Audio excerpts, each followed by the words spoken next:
Latent heat of vaporisation, जैसे मैंने आपको बताया latent heat of fusion same वैसे ही होता है, बस वहाँ सॉलिड लिक्विड में चेंज होता है, यहाँ लिक्विड स्टीम में चेंज होगा। एज अ लिक्विड हम वाटर ही लेंगे। तो liquid to gas change, steam को ही हम गैस भी बोल सकते हैं। तो इसके लिए हम क्या करेंगे, एक बीकर लेंगे, उसमें हमने डाल दिया पानी, वाटर H2O। इसमें हम डाल देंगे एक थर्मोमीटर भी। यहाँ से हम इसको हीट सप्लाई करना स्टार्ट कर देंगे। जब हम इसको बर्नर से हीट सप्लाई करने लगेंगे तो पहले इसका टेम्परेचर थोड़ा थोड़ा बढ़ेगा और वो बढ़कर हो जाएगा 100 डिग्री सेल्सियस। वाटर का जो बॉइलिंग पॉइंट होता है वहाँ तक ये पहुँच जाएगा। वाटर गर्म भी हो जाएगा ना, बॉइलिंग पॉइंट है तो 100 डिग्री सेल्सियस बहुत ज़्यादा टेम्परेचर है, एकदम वाटर बॉयल होने लगेगा। उसके बाद जब इतने डिग्री सेल्सियस, जब 100 डिग्री सेल्सियस पहुंच गया टेम्परेचर ना, अब उसके बाद स्टार्ट होता है स्टीम बनना, वेपर बनना। उसके बाद जब हम हीट सप्लाई करेंगे तो अब थर्मोमीटर की रीडिंग 100 डिग्री सेल्सियस पर ही रुकी रहेगी। अब होगा लैटेंट हीट का कमाल ना। तो वाटर के जो मॉलिक्यूल्स हैं छोटे छोटे, इनके बीच में जो अट्रैक्शन फोर्स है वो ब्रेक होना स्टार्ट होगा। जो strong force of attraction work कर रहा है वो ख़त्म होने लगेगा ना। फिर ये बनने लगेगा स्टीम, और जब ये स्टीम बनेगा, गैस बनेगा, तो क्या होगा, ऊपर की साइड उड़ना स्टार्ट होगा। बॉइलिंग वाटर के स्टीम बनने तक जितना भी हमने हीट सप्लाई किया उसी को हम बोलते हैं लैटेंट हीट। और 100 डिग्री सेल्सियस के बाद टेम्परेचर इंक्रीज नहीं होता है जब तक वो स्टीम बनता है, इसीलिए हम उसको बोलते हैं लैटेंट हीट ऑफ वेपोराइजेशन। और इसकी वैल्यू होती है 22.5 इंटू 10⁵ जूल पर केजी। इसको भी हम जूल में ही मेजर करेंगे। हीट का SI यूनिट जूल होता है, मैंने आपको बता दिया है। यहाँ पर जो वैल्यू है वो आइस को वाटर बनने से ज़्यादा है। वहाँ पर वैल्यू थी 3.34 इंटू 10⁵ जूल पर केजी, यहाँ पर वैल्यू है 22.5 इंटू 10⁵ जूल पर केजी ना। इस बहुत ज़्यादा वैल्यू यहाँ भी है और वहाँ भी थी। वहाँ पर 0 डिग्री सेल्सियस जो आइस का मेल्टिंग पॉइंट होता है, फ्रीजिंग पॉइंट होता है, वहाँ से हमने लैटेंट हीट को मेजर करना स्टार्ट किया था। और जब हम वाटर को वेपर बना रहे हैं तब हम 100 डिग्री सेल्सियस से लैटेंट हीट ऑफ वेपोराइजेशन को मेजर करना स्टार्ट करेंगे।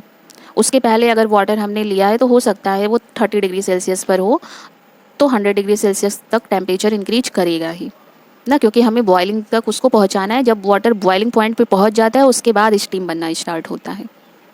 जो हीट हम सप्लाई कर लेंगे वो 100 डिग्री सेल्सियस तक पहले पहुंचा देंगे। जब वाटर बॉयल होने लगेगा उसके बाद जब हम हीट सप्लाई करेंगे तो टेम्परेचर रिमेन्स कांस्टेंट रहेगा, मतलब सेम रहेगा 100 डिग्री सेल्सियस तक। वाटर बन जाएगा स्टीम। यहाँ भी जो हीट को हम मेजर करेंगे जूल में ही मेजर करेंगे। यहाँ भी हम 1 kg वाटर ही लेंगे, 1 kg वाटर ले लेंगे। उसके बाद हम उसको हीट सप्लाई करेंगे और फिर हीट को मेजर कर लेंगे तो उसकी वैल्यू 22.5 10⁵ जूल पर केजी होगा। और यहाँ भी स्टेट चेंज हो रहा है, लिक्विड से चेंज हो रहा है स्टेट गैस में, या स्टीम हम कह सकते हैं ना। वहाँ भी जो मैंने आपको सॉलिड वाला बताया था वहाँ भी स्टेट चेंज हो रहा था, वहाँ सॉलिड से लिक्विड बन रहा था। तो जब स्टेट चेंज होता है तो टेम्परेचर इंक्रीज नहीं होता है, चाहे हम सॉलिड से लिक्विड बनाएं या फिर लिक्विड से गैस बनाएं। हम हीट सप्लाई करते हैं पर टेम्परेचर चेंज नहीं होता है तो उसी हीट को हम लैटेंट हीट कह देते हैं। लैटेंट का मतलब होता है हाइडन, छुपा हुआ हीट, पर उसका इफेक्ट होता है।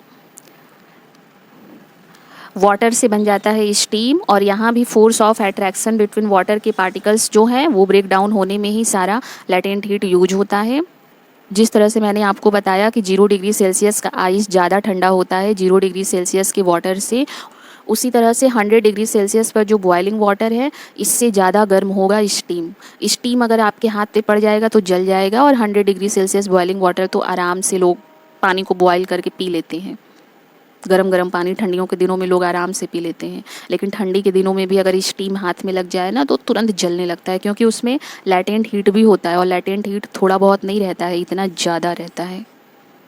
वाटर जब स्टीम बनता है तो वो लैटेंट हीट को एब्जॉर्ब करता है, सेम उसी तरह जैसे जब आइस वाटर बनता है तो लैटेंट हीट को एब्जॉर्ब करता है। यहाँ पर हीट की वैल्यू होती है 22.5 इंटू 10⁵ जूल पर केजी। वाटर के जो पार्टिकल्स के बीच में फोर्स ऑफ अट्रैक्शन होता है वो कम हो जाता है या ख़त्म हो जाता है कह सकते हैं। जब हम वाटर को हीट कर रहे हैं और वो 100 डिग्री सेल्सियस पर पहुंच गया तो वाटर के पार्टिकल्स के बीच में फोर्स ऑफ अट्रैक्शन ख़त्म हो जाता है और वो फ्री टू मूव हो जाते हैं, क्योंकि वो गैस बन जाते हैं तो ये मूव करने के लिए फ्री हो जाते हैं।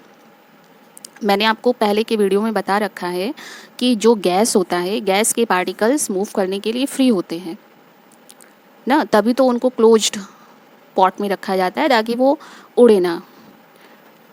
और अगर आपने जैसे ही खोला तो वो सारे के सारे गैस के पार्टिकल्स उड़ जाते हैं। तो ऐसे स्टीम के साथ भी होता है। अगर आप ऊपर ढक्कन भी लगा देंगे ना तो स्टीम इतना ज़्यादा उसके पार्टिकल्स के पास काइनेटिक एनर्जी होती है कि ढक्कन को वो ऐसे धक्का दे दे के हटा देंगे। बहुत तेज़ तेज़ आवाज़ करने लगेगा, ढक्कन अपनी जगह से हिलने लगेगा। इसी स्टीम का यूज करके पहले रेलगाड़ी चलाई जाती थी, बाद में ना ये डीजल से और इलेक्ट्रिक से रेलगाड़ियाँ चलने लगी, वरना पहले तो ट्रेन स्टीम से ही चलती थी। जब हम वाटर को हीट देते हैं 100 डिग्री सेल्सियस से ज़्यादा वो पहुंच जाता है तो उसकी काइनेटिक एनर्जी बढ़ जाती है। गैस के पार्टिकल्स मूव करने के लिए क्यों फ्री हो जा रहे हैं? क्योंकि जब हम हीट को सप्लाई कर रहे हैं, वो लैटेंट हीट को एब्जॉर्ब कर रहा है तो उसकी काइनेटिक एनर्जी बढ़ जा रही है। काइनेटिक एनर्जी बढ़ने का मतलब है कि टेम्परेचर इंक्रीज नहीं हो रहा, वो 100 डिग्री सेल्सियस है, लेकिन हीट तो लगातार मिल रहा है, तो जिसकी वजह से काइनेटिक एनर्जी बहुत ज़्यादा बढ़ जा रही है और वो गैस ही बन जा रहा है, जिसको हम वाटर ले रहे हैं तो उसको हम स्टीम कह रहे हैं और वो मूव कर जा रहा है बाहर। जब स्टीम कंडेंस हो जाता है, जैसे स्टीम है, अगर हम उसको ठंडा कर रहे हैं, वाटर बना रहे हैं, या फिर आप जिस बर्तन में हम पानी को रख कर उसको बॉईल कर रहे हैं, ऊपर ऐसे ढक्कन लगा दिए हैं ना, तो यहीं पर वाटर के ड्रॉपलेट्स ठंडे होने लगते हैं और फिर से इसी में गिरने लगते हैं। तो अगर उस प्लेट को आप हटाइए ना तो उसके ऊपर ऐसे वाटर के ड्रॉपलेट्स रहते हैं। तो अगर हम इसको हटा के रख दें तो जो स्टीम था वाटर ही बन गया। तो स्टीम वाटर बनने के लिए सेम उतनी ही एनर्जी बाहर निकालेगा जितनी एनर्जी वाटर स्टीम बनने के लिए एब्जॉर्ब किया था। सेम वैसे ही जैसे मैंने आपको आइस और लिक्विड वाला बताया कि आइस लिक्विड बनने के लिए जितनी लैटेंट हीट को एब्जॉर्ब करता है, जब हम वाटर से आइस बनाते हैं तो वाटर उतनी ही लैटेंट हीट को बाहर निकालता है। वही काम सेम यहाँ भी होता है। तो equal amount of heat given out. और बर्न, ये पहले मैंने बताया आपको कि स्टीम का जो बर्न होता है वो ज़्यादा डेंजरस होता है in comparison to boiling water. Boiling water क्या, बॉयल किया हुआ जो चाय है लोग पीते ही हैं, बिल्कुल गरम गरम एकदम। बॉयल किया हुआ दूध लोग पीते ही हैं एकदम गरम गरम, नहीं इफ़ेक्ट होता। लेकिन अगर स्टीम पड़ जाए हाथ पर या कहीं पर भी तो उसका बहुत पता चलता है, वो फील होता है अंदर से, ऐसा लगता है अंदर से स्किन जल गया है एकदम अंदर से ना। और चाय है, दूध है, और भी गर्म चीज़ें हैं जो पानी, उसमें पानी का अमाउंट बहुत ज़्यादा रहता है तो उसको लोग आराम से पी लेते हैं, कुछ ऐसा बर्निंग इफ़ेक्ट नहीं होता है। स्टीम के पास बहुत ज़्यादा हीट होती है बॉइलिंग वाटर से, इसीलिए जहाँ अगर हीटिंग पर्पस अगर हमें कुछ करना है ऐसा कि किसी चीज़ को हीट करना है तो वो काम स्टीम ज़्यादा अच्छे से करेगा in comparison to boiling water. इसीलिए जो मोमोज बनता है वो स्टीम में उसको पकाया जाता है। मैदा कितना थिक होता है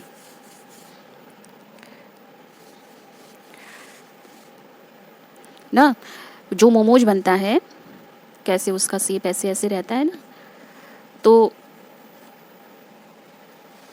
अनार बना दिया मैंने ऐसे, जो इस तरह से ऐसे मोमोज रहता है तो इसको बनाकर स्टीम में पकाया जाता है। बहुत ज़्यादा समय नहीं, 15 से 20 मिनट में बहुत सारा मोमोज प्लेट में रखकर लोग पका देते हैं स्टीम में। अगर इसी को कुछ लोग क्या करते हैं ना, ऐसा मतलब ये थ्योरी अगर नहीं पता रहती है किसी को, या मेरे घर में भी मेरी बहनें और मैंने भी एक दो बार ऐसा किया है, ये गलती की है कि मोमोज को बनाकर पानी गर्म करके उसी में हम लोग डाल देते थे ताकि अच्छे से पक जाए वो ना।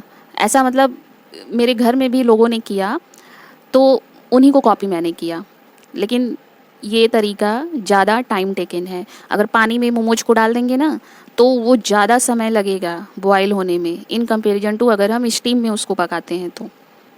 इसीलिए ना मोमोज का जो होता है वो स्टीमर रहता है, उसके बर्तन को स्टीमर कहा जाता है।